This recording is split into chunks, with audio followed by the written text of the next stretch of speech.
talk about the presidential assassination attempts on everything that's been going on in the last several months leading up to the election of President Donald John Trump. And it all began with J13, Thomas Matthew Crooks. And I went into detail on a few videos about this one before.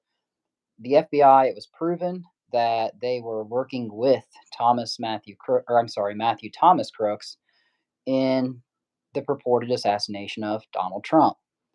They had been showing up at his house and his workplace as recently as 2 years before this all went down. Now, Matthew Thomas Crooks had donated to a Democrat organization called Act Blue before. There's another one called JetBlue, and that's a little bit different, but it all falls within the same parameters. They're all liberal donation sites that you can make financial contributions to. But Matthew Thomas Crooks, back when he was still in high school, I believed, made that one-time donation to Act Blue, and it made news. But it just remains to be said why. Why were FBI agents at his workplace? Why were they at his house? Now, you got to keep in mind his parents were counselors. They were called counselors for 20 years within the state of Pennsylvania. Both of them have been counselors for 20 years. Now, I've talked about MK Ultra mind control a lot, and that's what I believe was going on. His parents acted just like the parents of Brian Laundrie when he murdered Gabrielle Petito 3 years ago now. It's been 3 years, I do believe. And they wanted nothing to do with the media coverage. They wanted nothing to do with paparazzi or people taking their pictures in the parking lots of stores where they were from in Bethel Park as they were shopping. And of course, yeah, it's their privacy, but you've got to dig. And when you start digging, you start finding things that you don't want to find. So Matthew Thomas Crooks, I've already talked about it before. He wasn't really the only shooter at that event in Butler. There was an Antifa shooter up on the water tower, and it was very grainy. It never made big news. Most people don't know about it.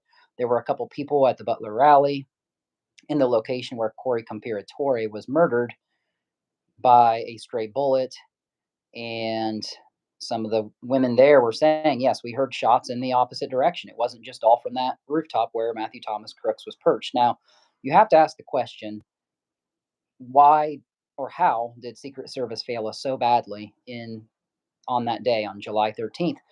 You have to understand that this was the very first time that Secret Service made it to a Trump rally.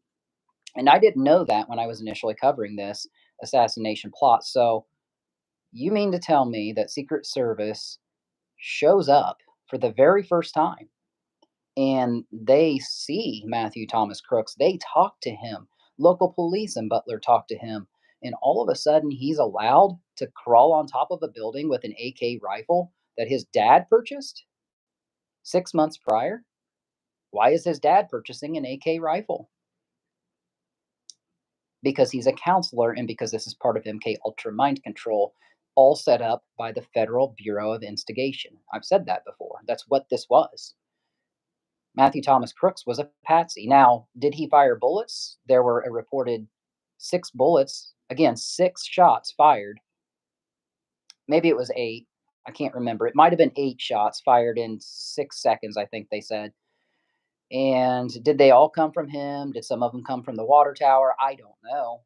Kind of hard to prove that. But we do know that Corey Campiratore was murdered. So The Simpsons came out with an episode about 15 years ago that referenced this event with the crane, and Sideshow Bob, I think, put a hat on his head that said 50 on it, referencing how old Corey Campiratore was, 50 years old. Now,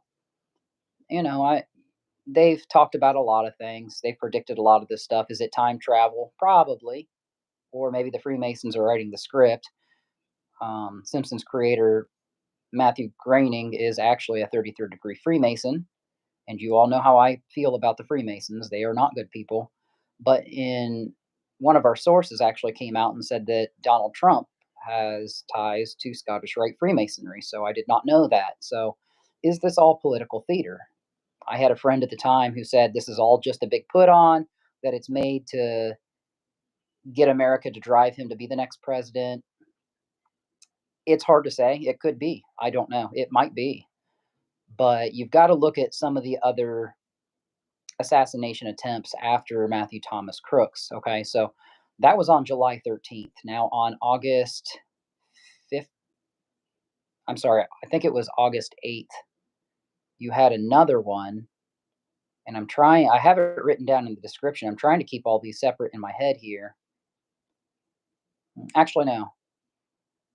Yeah, I think it was August 8th. I'm sorry. I'm trying to keep all these separate in my head, and it's not the easiest thing to do. You had another assassination attempt against him, and that was Ronald Syvrud in Cochise County, Arizona. And this one didn't make it real far. He was just posting death threats about Donald Trump on social media. But this is what you've got to consider about Ronald Syvrud. So he is from Wisconsin, and he had also lived in the state of Arizona previously, and he had multiple charges against him. He had a hit and run in Arizona. He had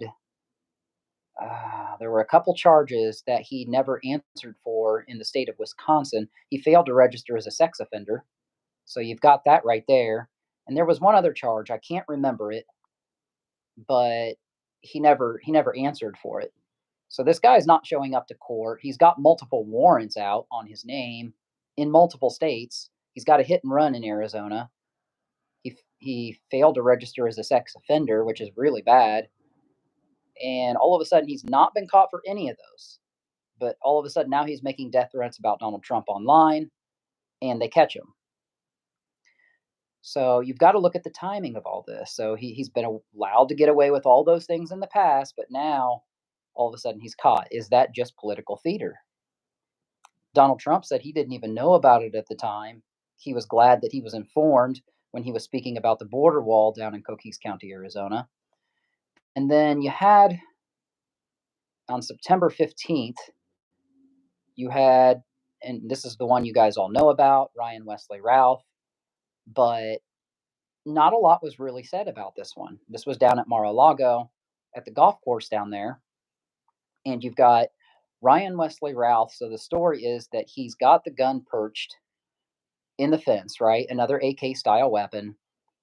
He's got the plates that you wear on your body. And I've worn these plates before in the Army. They're not light. You don't want to carry these things around. You only do it because it's to save your life from a bullet. I know I've had a ruck march with them in my rucksack before, and they're the last things you want to put in that rucksack because they're like 30 pounds. So, but here's the thing. He had the AK weapon in the fence. He had the plates were tied up on the fence. This is what I'm not understanding. So now it's come out in the news just the last day or so that a Secret Service member came out and fired 5 to 6 shots. I think it was 6 shots within 5 feet, and every single shot missed. Now, some people are theorizing and saying, well, maybe those shots went into his body armor, the plates. But here's the thing: how many plates is this guy really carrying? One, and two, we saw a picture clearly; those plates were there, tied up on the fence. So you mean to tell me that Secret Service, the guy who was driving like this golf cart or whatever vehicle he was in along the fence line and just happened to approach Ryan Wesley Ralph and got within 5 feet of him, that's speaking distance, and fired off 6 shots, and the guy still escaped and got in his parked vehicle that was there and drove off. And the only way he was caught was because somebody who happened to be there took a picture of the guy's license plate, which was reported as a stolen plate.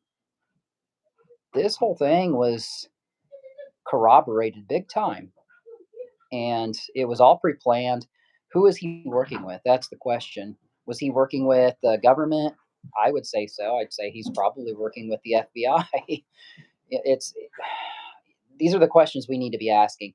He had pre-written letters, one way or the other, whether he succeeded or failed. They were pre-written, and one of those has come out, and he sent it out in jail saying, "I'm sorry, I failed the people. Donald Trump's not fit to be the president. He's not fit to be anything. This, that, and the other." And it's really just arranged. Was he the product of another MK Ultra mind experiment? Well, probably, but we know that he's working with the Ukraine. You know, he's got prior military service. He was in a combat zone. So this guy was picked for a reason. It's not like it was happenstance that this guy just happens to have all these feelings. He's been groomed. Who is he working with? Members of our government. It's all starting to tie together. You're starting to see what's going on, but is it all political theater? Is all this just meant to incite the people to believe that people were trying to kill him, but really it was all staged and theatered? I don't know, but it just makes you really think and question things. But so he got away with it, and the Secret Service agent, they failed us again. And Donald Trump was saying, "Oh well, I respect what they do. They made a mistake, but I have great pride in them, and I'm sure they'll learn from this." Well, they obviously didn't learn from 1 month to the next. You had Kimberly Cheadle resigning of the major screw up that happened, where they literally just allowed Matthew Thomas Crooks to crawl up on the building with an AK style weapon. And now they essentially allowed Ryan Wesley Routh on September 15th to get that close and to escape. It defies all logic. Like, it just makes me scream political theater. But, and then you had the following month, right at 3 days after Election Day on October 8th, you had the three Iranian men, Farshid, um, can't remember all their names now, Farshid, Loadholt, Jonathan Loadholt, and can't remember the other guy's name off the top of my head, but I wrote it down in the description box. But two of those guys were caught, and one of them was believed to be in Tehran, and that was revenge for the assassination of Qassem Soleimani, Iranian leader of the Quds force. It's an elite fighting force out in Iran, and Iran poses a grave threat to the United States. But the fact that those three men, or two of them at least, well, I'd say all three of them, one fled back to Tehran, but three of them made it to our country to do all this, just screams incompetence, I think. But then again, they were supposedly caught before the deed was done. But again, could it all be political theater? I don't know.